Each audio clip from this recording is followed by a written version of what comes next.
গৌরী সীতানাথ প্রেমানন্দে একবার হরি হরি বলো নিতাই গৌরী সীতানাথ প্রেমানন্দে একবার হরি হরি বলো নিতাই গৌরী সীতানাথ প্রেমানন্দে একবার হরি হরি বলো।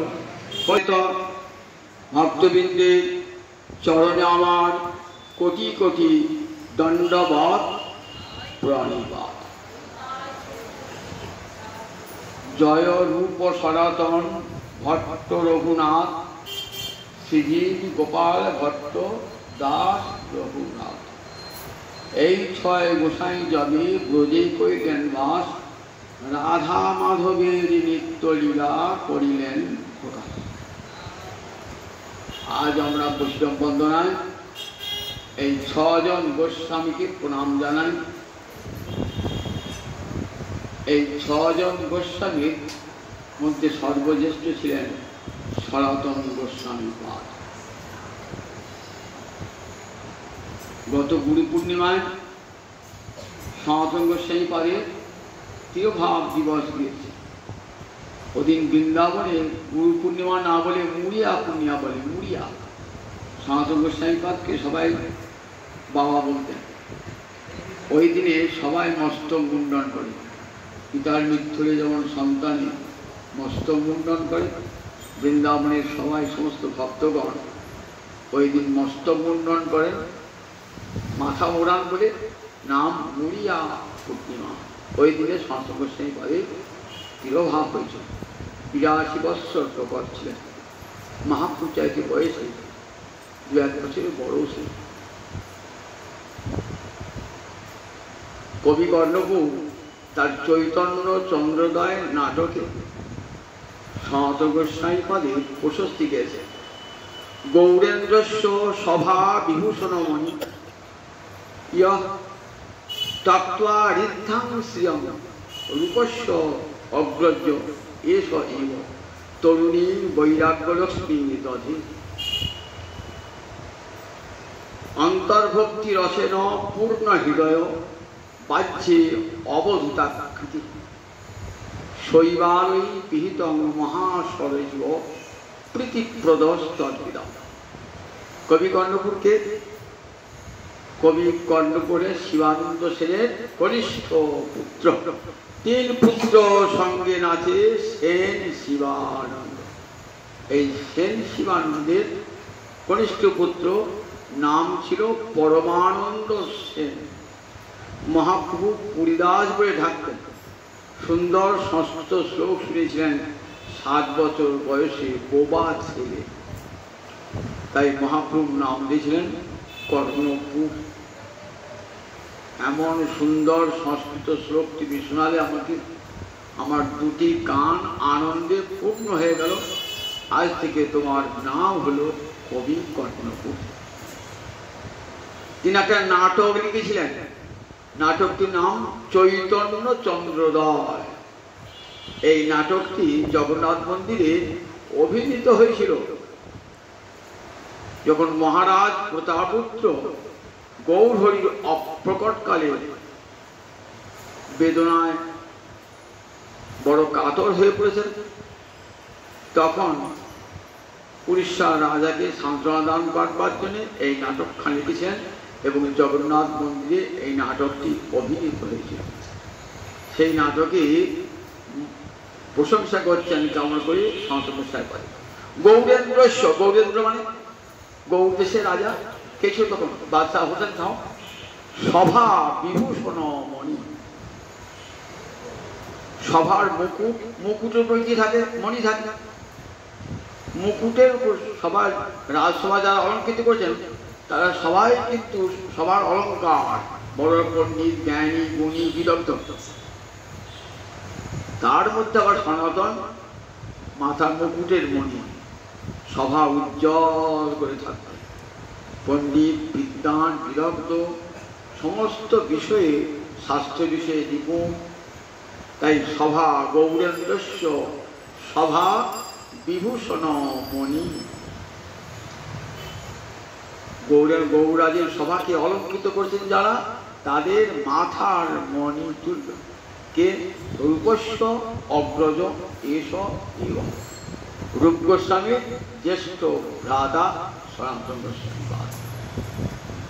ইহ তক্ত্বা ঋদ্ধাং শ্রিয়ম, তক্ত মানে ত্যাগ করি, যিনি ত্যাগ করি, ঋদ্ধাং শ্রিয়ম, শ্রী মানে সম্পদ ঐশ্বর্য, ঋদ্ধাং সমৃদ্ধ ঐশ্বর্য তক্ত পরিত্যাগ করি, তরুণী বৈরাগ্যলক্ষ্মী দধে, রাজকন্যা পরিত্যাগ করে এক ভিখিরি কন্যাকে বিবাহ করে।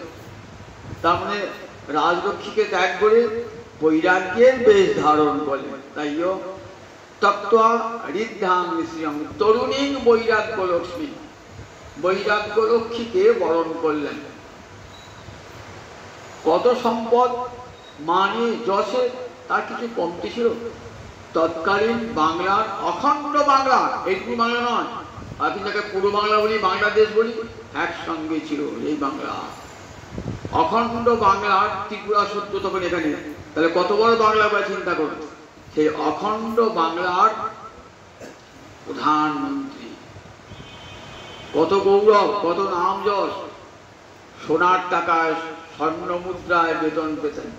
তাই ঋদ্ধাং শ্রিয়ম, সমৃদ্ধ ঐশ্বর্য তক্ত্বা পরিত্যাগ করি, তরুণী বৈরাগ্য লক্ষ্মী দধে, তরুণী বৈরাগ্য লক্ষ্মীকে আশ্রয় করলেন।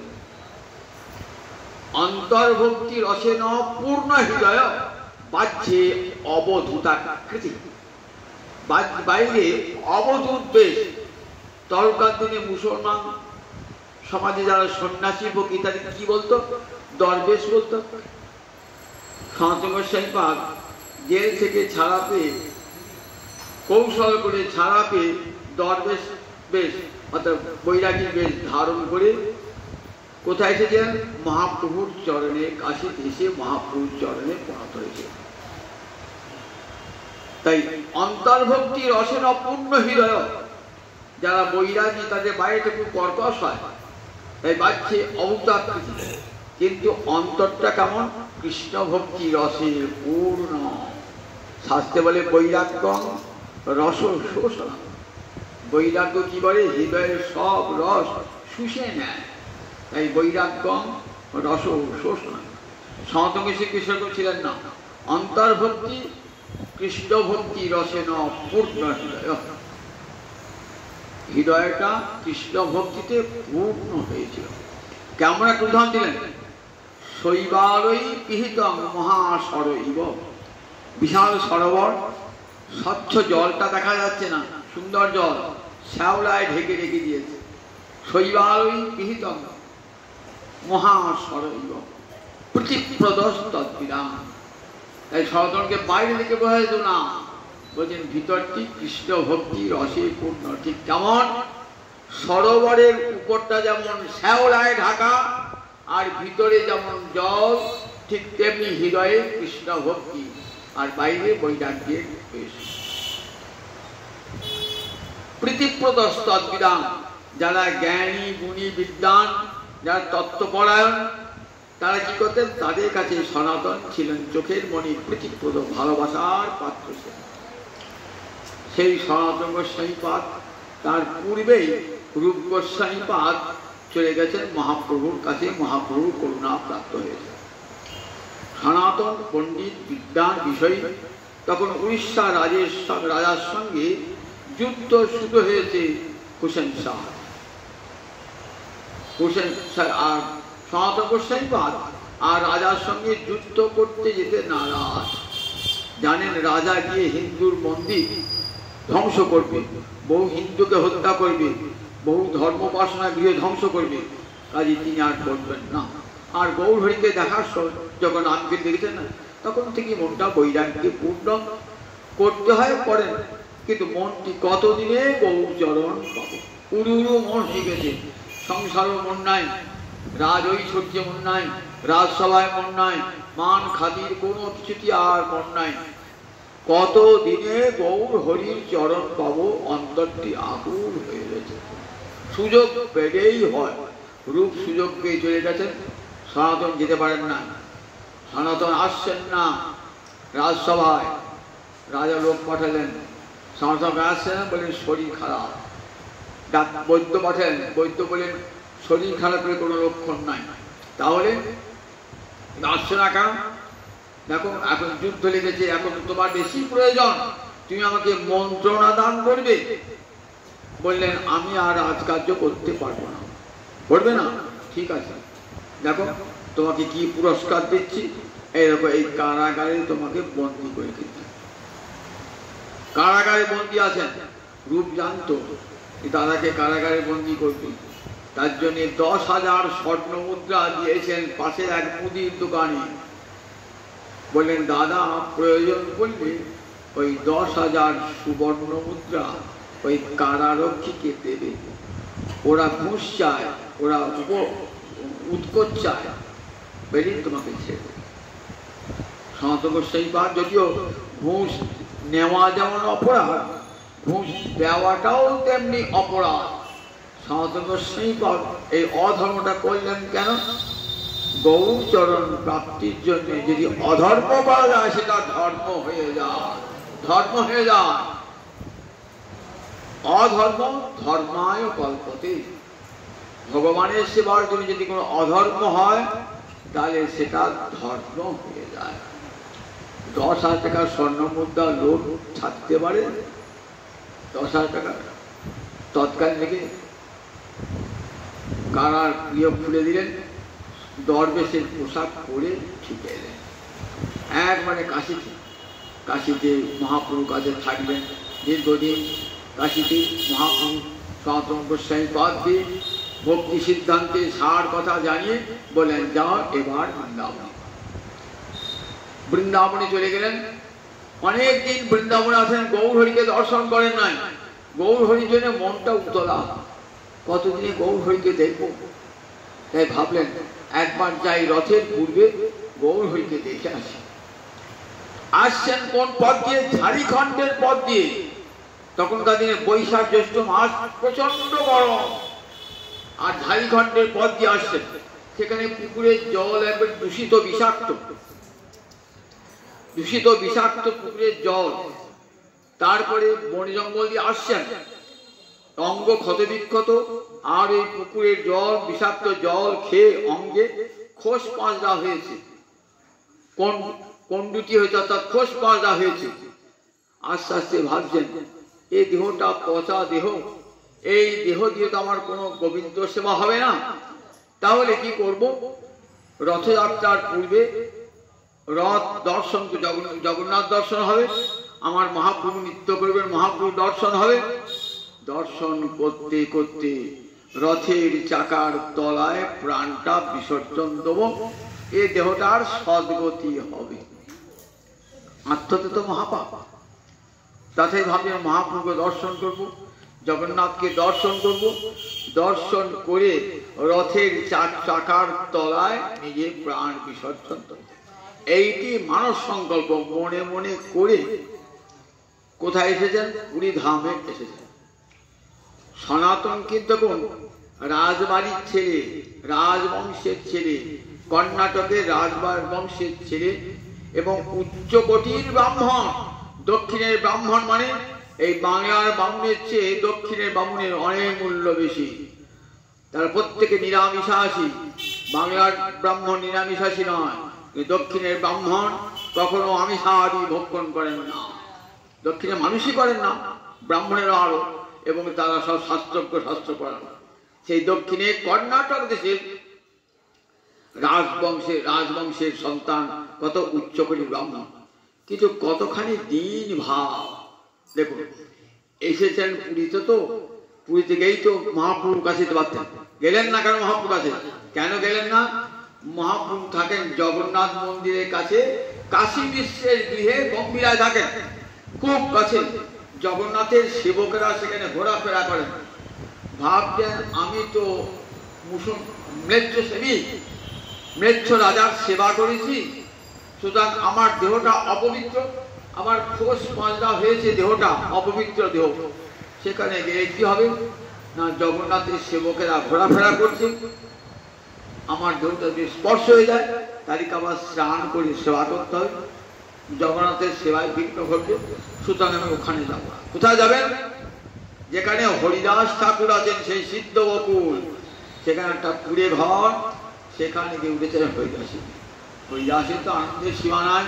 রূপ সনাতন যখন যেতেন না, একবার সরাসরি হরিদাসে উঠে উঠতেন। কাশী বিশ্বের উদ্যানের এক কোণে একটা বকুল বৃক্ষ, সেই বকুল বৃক্ষের কাছে একটা কুড়ে থাকতেন হরিদাস, সেইখানে এসে সনাতন। মহাপ্রভু সকালবেলায় উপলভোগ হতো, জগন্নাথের প্রসাদ নিয়ে, মাল্য নিয়ে, পুষ্প নিয়ে আসতেন। প্রথমেই আসতেন হরিদাসের কুটিরে, সর্বাগ্রে আসতেন হরিদাসের কুটিরে। হরিদাসের কুটিরে এসে দূর হতে সনাতন প্রণাম করছে। হরিদাস বলছেন, দেখুন কে প্রণাম করছে? কে? তোমার সনাতন প্রণাম করছে, দেখো দূর থেকে। মহাপ্রভু ছুটে গিয়ে হরিদাস সনাতনকে আলিঙ্গন করছে। সনাতন, প্রভু ছুঁয়ো না, আমি ম্লেচ্ছাসেবী, ম্লেচ্ছের রাজকর্ম করেছি আমি। আবার শুধু তাই নয়, আমার অঙ্গে দেখো কত খোস পাঁচটা হয়েছে, অপবিত্র দেহ, এই দেহ তুমি ছুঁয়ো না প্রভু, এই দেহ ছুঁয়ো না। আর যত বলছে তত মহাপ্রভু বলছে, ভক্তি বলে পারো তুমি ব্রহ্মাণ্ড অধীতে, তোমার পবিত্র গুণ নাহি আমাতে। ঠিক আছে, ভক্তকে কতখানি বড় করেছে আমার মহাপ্রভু। ভক্তি বলে পারো তুমি ব্রহ্মাণ্ড শোধিতে, তোমার হৃদয়ের এমন ভক্তি যে গোটা ব্রহ্মাণ্ডকে পবিত্র করতে পারো। তোমার পবিত্র গুণ নাহি গো আমাতে, তোমার পবিত্র গুণ আমাতে নাই। তুমি বুদ্ধিতে বিচক্ষণ বৃহস্পতির সমান তোমার বিদ্যা, তুমি কত বড় পণ্ডিত, কত বড় বিদ্বান, আমার কৃষ্ণ ভক্তিতে তুমি সবার শীর্ষে। না না প্রভু, আমি নিচধম, আমাকে স্পর্শ করো না বলে দূরে সরে যাচ্ছে। মহাপ্রভু পীরের উপর বসেছেন, আর নিচে বসেছেন বকুল গাছের তলায় বসে আছেন হরিদাস আর সনাতন। মহাপ্রভু যেখানে বসে আছেন সেখানে বসবেন না, নিচে বসে আছেন।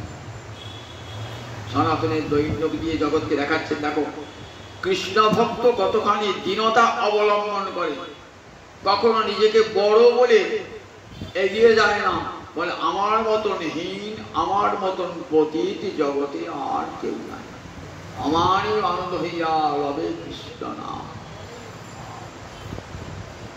মহাপ্রভু প্রতিদিন কি হতেন? প্রতিদিন জগন্নাথের প্রসাদ গোবিন্দকে দিয়ে পাঠিয়ে দেন সনাতনের জন্য এবং হরিদাসের জন্য। একদিন এলেন সময় করে, হরিদাস মধ্যাহ্নে আগে মহাপ্রভু আনতে পেরেছেন। মহাপ্রভু তো অন্তর্যামী, এ কথা কাউকে সনাতন প্রকাশ করেন নাই যে আমি রথের দিন প্রাণ পরিত্যাগ করবো রথের চাকায়, কার কাছে বলেন নাই। মহাপ্রভু হঠাৎ বলছেন, শুনো সনাতন, দেহত্যাগে প্রভু কৃষ্ণ না দিয়ে, দেহত্যাগে কোনোদিন কৃষ্ণ পাওয়া যায় না। যদি কৃষ্ণ পাওয়া যেত আমি কোটি কোটি বার জন্মাতাম আর দেহত্যাগ করতাম। কৃষ্ণ পাওয়া যায় ভজনে, দেহত্যাগে কৃষ্ণ পাওয়া যায় না। দেহত্যাগ হলো তমগুণের ধর্ম, দেহত্যাগের ফলে নরকগামী হতে হয়। কখনো সনাতন মনে কথা ভেবো না। দেখো তোমার কি, দেখো প্রেমী ভক্ত যারা ভগবানকে যারা ভালোবাসেন, তারা বিরহ জ্বালায় জ্বলতে জ্বলতে হ্যাঁ এক সময় কৃষ্ণ পেলাম, প্রাণ পরিত্যাগ করব। রুক্মিণী দেবী প্রেমপত্র লিখছেন গোবিন্দ, কি বলছেন?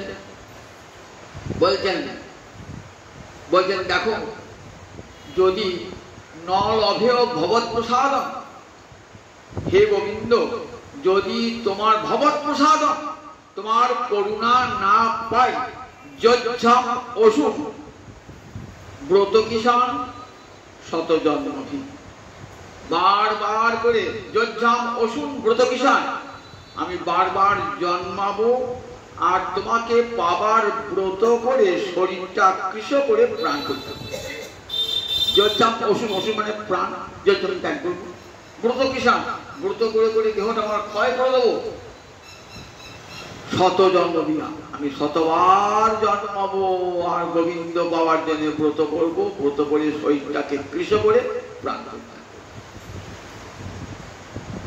প্রেমী ভক্তের এটা স্বভাব। বাহ্যে দিশ জ্বালা হয়, অন্তর আনন্দময়, কৃষ্ণ প্রেমার অদ্ভুত চরিত। এই প্রেম যার মনে তার বিক্রম সেই জানে, বিষামৃতে একত্রে মিলন। কৃষ্ণ প্রেম তো আমাদের কণা মাত্র নাই।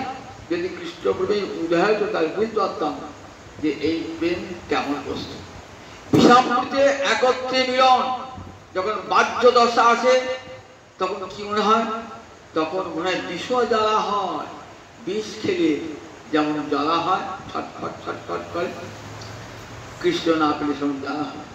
আর যখন অন্তর্দশায় থাকে তখন পরম আনন্দময়, পরম আনন্দময়, যেন তপ্ত ইক্ষু চর্বণ মুখ জলে না যায় তজন। ইক্ষু তো মিষ্ট, আখের রসটুকু মিষ্টি, তা আটটা যদি ইক্ষু জলে গরম করা হয়, যে জিভে ঠেকানো হয়, ছাড়তে ইচ্ছা হবে না, জিভ পুড়ে যাবে, ছাড়তে ইচ্ছা হবে না, আর মিষ্টি রসটা খেতে ভালো লাগে। ঠিক সেই রকম কৃষ্ণ প্রেম। এই প্রেম যার মনে হয় সেই জানে এই প্রেমের কেমন প্রভাব। বিষামৃতে একত্রে মিলন। তাই তখন তারা প্রাণ পরিত্যাগ করছে। গোপীগণ রাসের তিনি কি বলেছেন যে গোবিন্দ বললেন, ব্রজমিতে আতো, তোমরা ব্রজে ফিরে যাও, ব্রজে ফিরে যাও। রজন্যেষা ঘোর রূপা ঘোর শব্দ নিষেবিতা, ভয়ঙ্কর আর রজনী নারী জাতি তোমাদের নির্জল মনে থাকা উচিত নয়, তোমরা ব্রজে ফিরে যাও। কি বললে ঠাকুর? আমরা ফিরে যাবার জন্য এসেছি না, ফিরে যাবার জন্য এসেছি। যদি তুমি আমাদেরকে গ্রহণ না করো তাহলে কি করব? আমরা তোমার চরণ ধ্যান করতে করতে তোমার চরণের সম্মুখে ধ্যানের আগুনে দেহটা পুড়িয়ে দেবো। বড় জন্মে শাস্ত্রে শুনেছি, গর্গাচার্যের কাছে, দেবী পৌর্ণমাসীর কাছে, মরণকালে যে গতি হয় পর জন্মে সেই গতি হয়। তোমার চরণ চিন্তা করতে করতে প্রাণ পরিত্যাগ করব, পর জন্মে তোমার পথে এসে দাঁড়াও।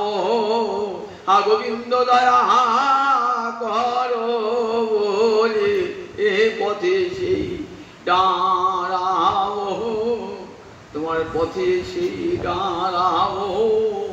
আবার পর জন্মে তোমার পথে এসে দাঁড়াবো, তখন এড়াতে না হারিবা তুমি। আবার তোমার সম্মুখে দাঁড়াবো যতদিন তোমাকে না পাচ্ছি।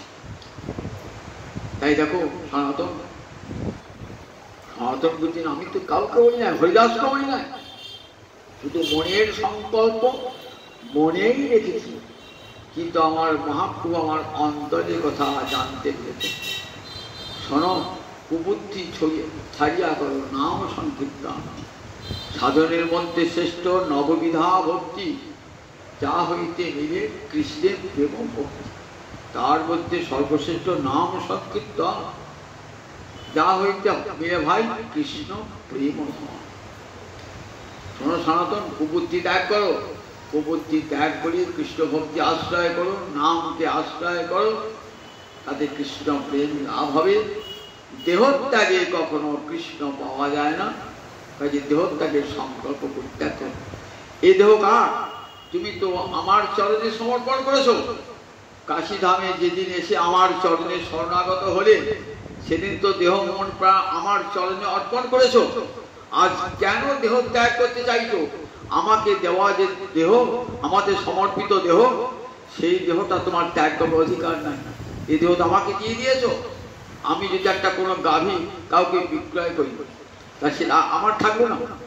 এবার তার সত্য স্বামিত্ব তার, তেমনি আমার দেহটা যদি আমি দীক্ষা গ্রহণ করি দিলাম গোবিন্দ চরণে, সেদিন তো দেহটা গোবিন্দেরই হয়ে গেল।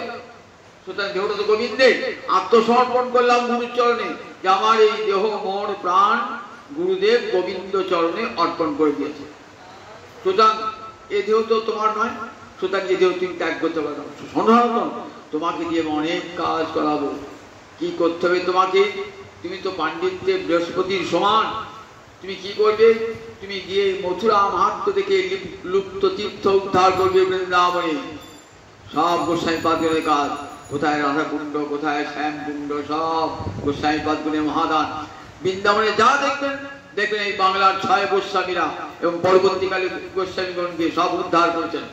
নইলে বৃন্দাবন বন জঙ্গলই থাকত, যেমনকার বন জঙ্গল তেমনি বন জঙ্গলই থাকত।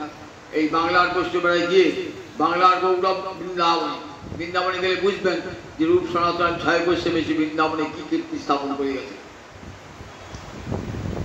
সেই তোমাকে দিল লুপ্ত তীর্থ, আবার বহু শাস্ত্রগ্রন্থ যার দ্বারা ভক্তি শাস্ত্র প্রচার হবে, কৃষ্ণ ভক্তি প্রচার হবে।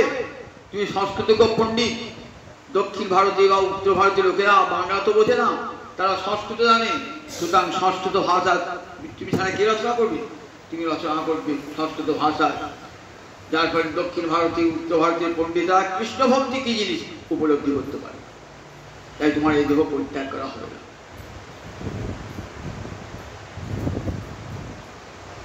বলে চলে গেলে মহাপ্রভু মধ্যাহ্ন করতেন। হরিদাস বলছেন যে প্রভু সনাতন গোস্বামী পাদ, দেখো তোমার দেহটা, গৌর হরি বলছেন আমার দেহ কতখানি তোমাকে ভালোবাসেন বলো দেখি।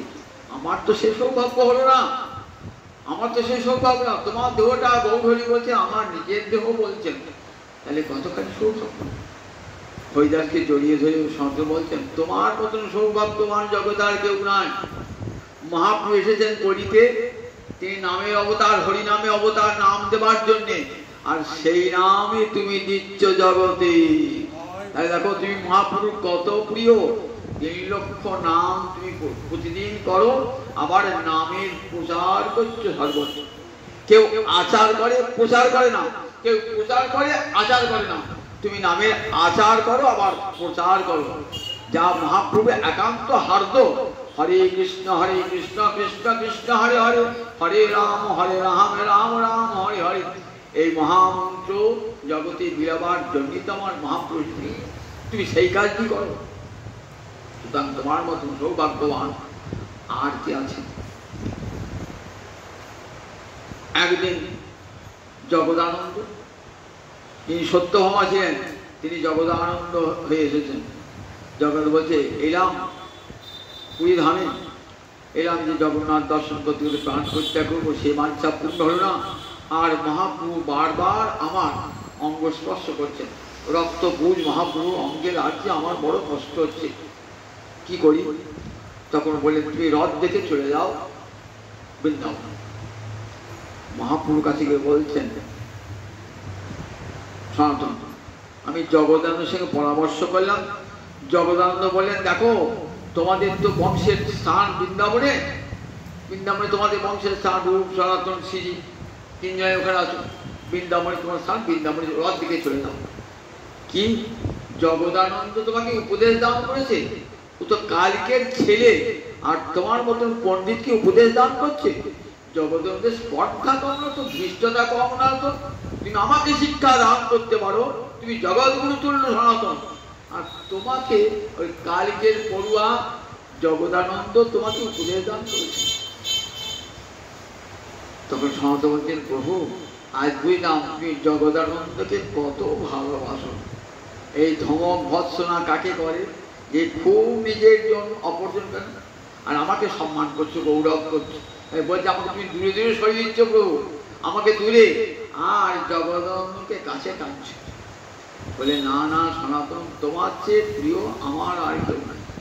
জানো যদি কেউ মর্যাদা রক্ষা না করে, ছোট হয়ে যদি বড়কে কেউ উপদেশ দান করে, তাহলে মর্যাদা লঙ্ঘন হয়, এটা আমি সহ্য করতে পারি না, জানো তো। আর তোমার মতন পণ্ডিত বিদ্বান তাকে শিক্ষা দিতে আসছে, মর্যাদা পালন তো সাধু ভূষণ, এটা আমি কখনো মর্যাদা লঙ্ঘন আমি সহ্য করতে পারি না।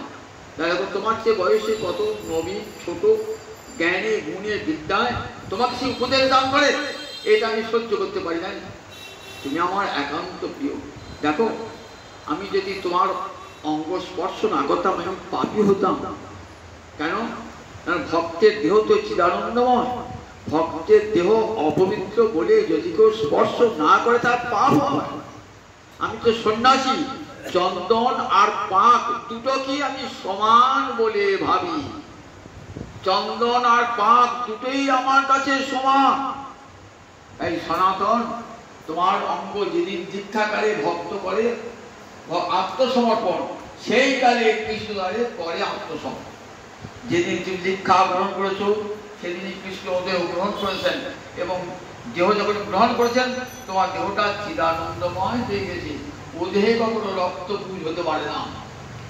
কাজে দেখো, আমি যদি তোমাকে অঙ্গ স্পর্শ না করতাম, খোঁজ পাঁচ হয়েছে বলে ঘৃণায় সরে যেতাম, তাহলে আমার অপরাধ হয়।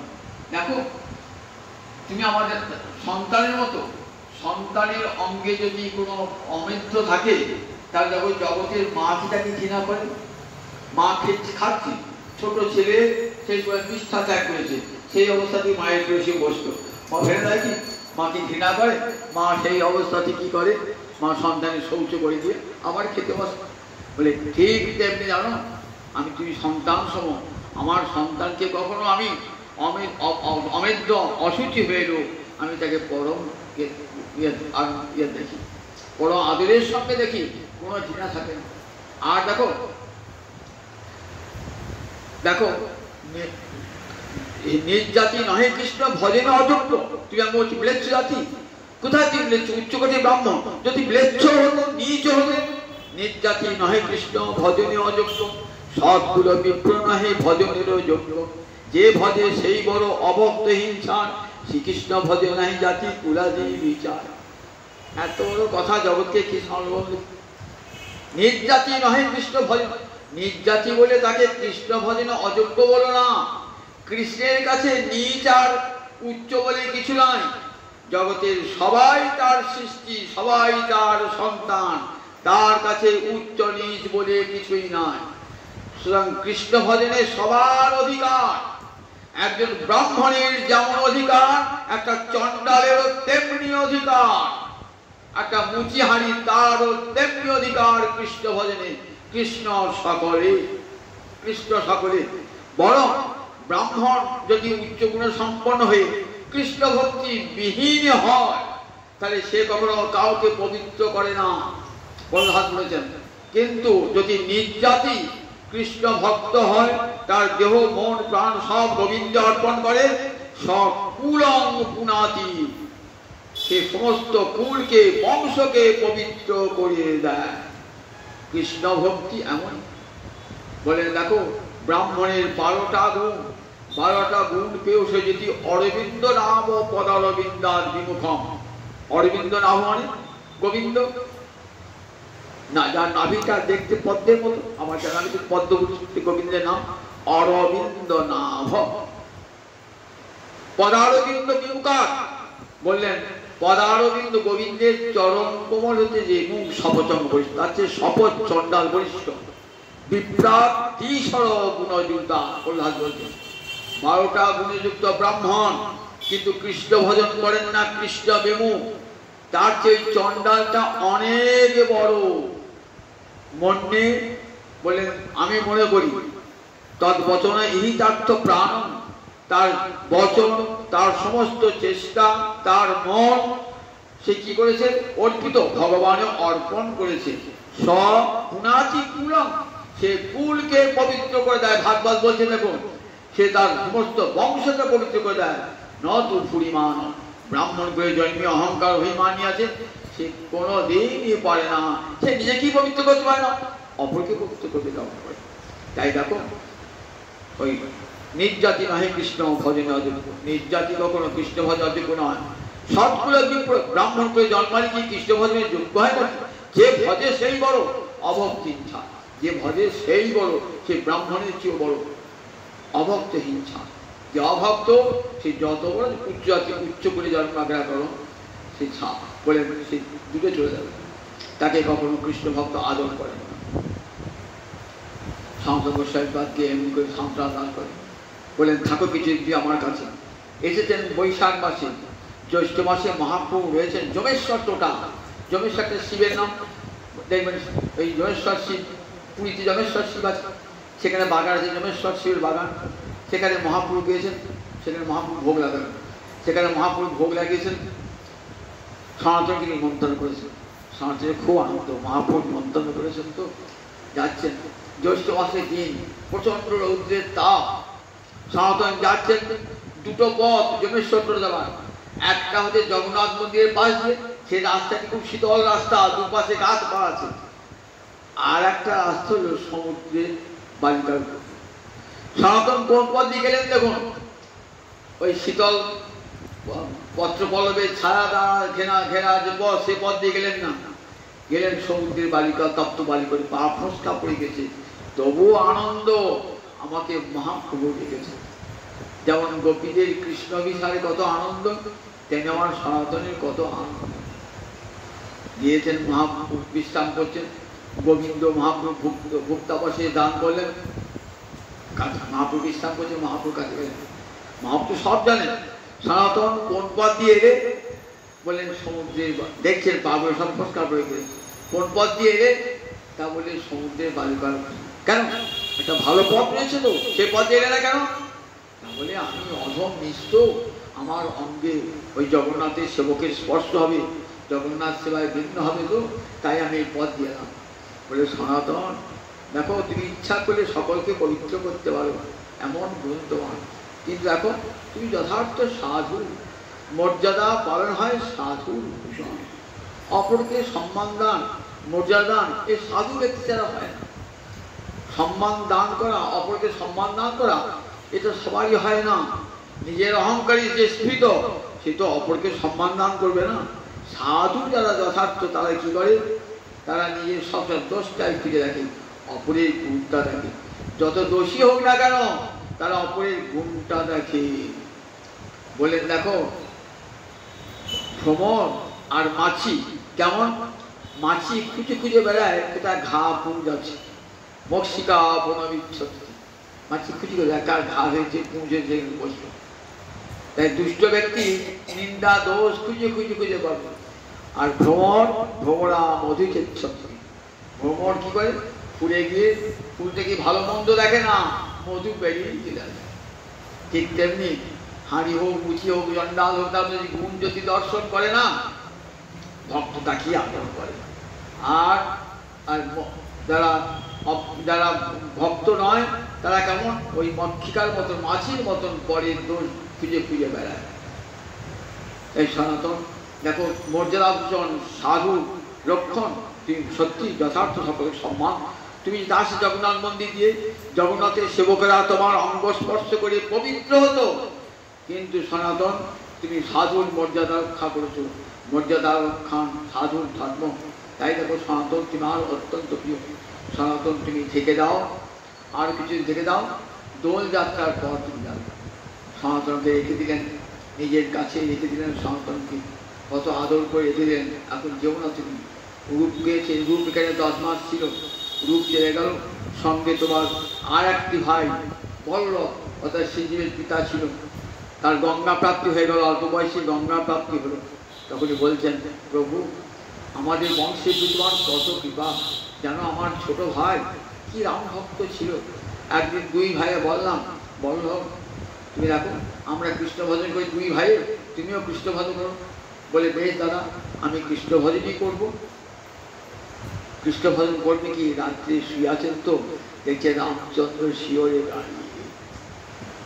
পরের দিন কাঁদতে কাঁদতে এসে বলছে দাদাকে, দাদা আমি কি করে কৃষ্ণ ভজন করবো, কৃষ্ণ ভজন কি করে করবো, আমি যে রামচন্দ্র আমার শিওরে, রামচন্দ্র যে আমার ভক্ত আমাকে ছেড়ে যাবি। তাই কাঁদছেন, আমি পারলাম না দাদা তোমাদের অনুরক্ষা করতে। খুব খুশি হলেন মহাপুরী বার্তা শুনে। বলছে দেখো সেই প্রভু ধন্য যে না ছাড়ে নিজ জন, সেই ভক্ত ধন্য যে না ছাড়ে নিজ প্রভুর জন। দুর্দৈবে সাধক যদি যায় অন্য স্থানে, প্রভু তারে ধরিয়ে আনে, চুল ধরে টানিয়ে আনে। ভগবান তার ভক্তকে চুলের মুঠি ধরে নিজের কাছে টেনে আসেন। দেখো আমি একদিন মুরারি গুপ্তকে বলেছিলাম, মুরারি কৃষ্ণ ভজন করো। মনে বলে প্রভু তাই তোমাকে ছাড়তে পারি না, আমার রামচন্দ্রকে ছাড়তে পারি না, ঠিক আছে তোমার জন্ম ভজন করবো। মুরারি রাত্রিবেলায় শুয়ে আছে, মুরারি তো হনুমান, মুরারি হলো সেই হনুমান, হনুমান মুরারি গুপ্ত হয়ে এসছেন। কাঁদতে কাঁদতে সে প্রভু আমার শিয়রে দাঁড়িয়ে রামচন্দ্র। মহাপ্রভু জড়িয়ে ধরেছেন, জড়িয়ে বলছেন শোনো, মুরারি মানে কৃষ্ণ, তোমার নাম তো মুরারি গুপ্ত, তাহলে মুরারি মানে কৃষ্ণ গুপ্ত হয়ে তোমার হৃদয়ে আছেন। তুমি প্রাণ ভরে রামচন্দ্রের ভজনা করো, রাম যে কৃষ্ণ যে রামচন্দ্রের ভজনা করো। দেখাচ্ছে ইষ্টনিষ্ঠা কেমন। আপন ইষ্টে যদি নিষ্ঠা না থাকে তাহলে ভক্তি হয় ব্যভিচারিণী। ব্যভিচারিণী ভক্তিকে সব আমি যে মন্ত্রে দীক্ষা গ্রহণ করেছেন সেই মন্ত্রে যিনি ইষ্ট তাকে প্রাণ ভরে ভালোবাসা, সমস্ত হৃদয়টা তাকেই দিতে হবে। সকল দেব দেবীকে সম্মান জানাবো, কিন্তু আমার হৃদয়ের ভালোবাসাটুকু আমার ইষ্ট জনকে দেব। যখন বাড়িতে নূতন বধূ আসে, মা শিখিয়ে দেয় শ্বশুরকে শাশুড়িকে সেবা করবি, দেওরকে সেবা করবি, ননদ থাকলে বাড়ির চাকর চাকরি সেবা করবি, কিন্তু মনটি যেন স্বামীতে থাকে। ঠিক সেই উপদেশ নিয়ে এসে কি করেন, শ্বশুর শাশুড়িকে ভক্তি শ্রদ্ধা করেন, নন্দায় তাদেরকে ভালোবাসেন, অন্য যারা পরিচালক পরিচালিকা তাদেরকেও ভালোবাসেন, কিন্তু মনটা কোথায় থাকে? মনটা আপন স্বামীতে। ঠিক তেমনি যারা দীক্ষা করেন ইষ্টমন্ত্রীর আপন ইষ্টে যেন যদি নিষ্ঠা না থাকে তাহলে কোনোদিনই ভগবত প্রাপ্তি সম্ভব নয়। ইষ্ট নিষ্ঠা রয়েছে, ভগবানের যে মন্ত্রে দীক্ষা করেছেন সেই মন্ত্রে ভগবানকে ভালোবাসেন না, আপনি ছুটছিয়ে বেড়াচ্ছেন, এখানে হত্যা দিচ্ছেন, সেখানে হত্যা দিচ্ছেন, এখানে কবর দিচ্ছেন, এখানে তাবিজ পড়ছেন, এখানে মাদুরি নিচ্ছেন। কেন? আমার যিনি ইষ্ট, আমার সব মনের দুঃখ সব ব্যথা তাকেই জানাবো, আর তিনি আমার সমস্ত দুঃখ দুর্দশা দূর করবেন, তার জন্য হৃদয়কে সরিয়ে দিয়েছি। ঠিক পতিব্রতা রমণীর মতো ভক্ত গোবিন্দ চরণ ছেড়ে কোথাও যায় না। এটি শিক্ষা, আমার মহাপ্রভুর শিক্ষা, যে ইষ্টে যেন নিষ্ঠার এমনি করি। ইষ্টে নিষ্ঠা রাখলেই সব দেব দেবী তুষ্ট হয়ে যাবে। হনুমান যেমন বলেছিলেন না, জানি কৃষ্ণ যে নারায়ণ সে, তথাপি রামচন্দ্র আমার কমলোচন, রামচন্দ্র আমার সর্বস্ব। জগৎকে দেখি গেছেন ইষ্ট নিষ্ঠা কাকে বলে। মহাপ্রভু তার সনাতনের ভ্রাতা বল্লভ বিধি দেখালেন, জগতে ইষ্টনিষ্ঠা কি বস্তু জগৎকে দেখালেন। এমনি করে সনাতন গোস্বামী পাদকে কৃপা করলেন। আমার মহাপ্রভু 82 বৎসর বয়স প্রকট ছিলেন, কত গ্রন্থাদি রচনা করলেন সনাতন গোস্বামী পাদ। যারা বৃহৎ ভাগবতামৃত, বৃহৎ বৈষ্ণব শ্রেণী এসব পড়েছেন না, তা দেখবেন সনাতন গোস্বামী কত বড় হরিভক্তি বিলাস, সেখানে টিকা টিপ্পণী পড়ে ফেলবে কত বড় পণ্ডিত ছিলেন সনাতন গোস্বামী পাদ। সেই সনাতন গোস্বামী পাদের চরণে কোটি কোটি প্রণাম জানি। আজ হরি কথা বিস্তার জয় জয় জয় জয় জয়।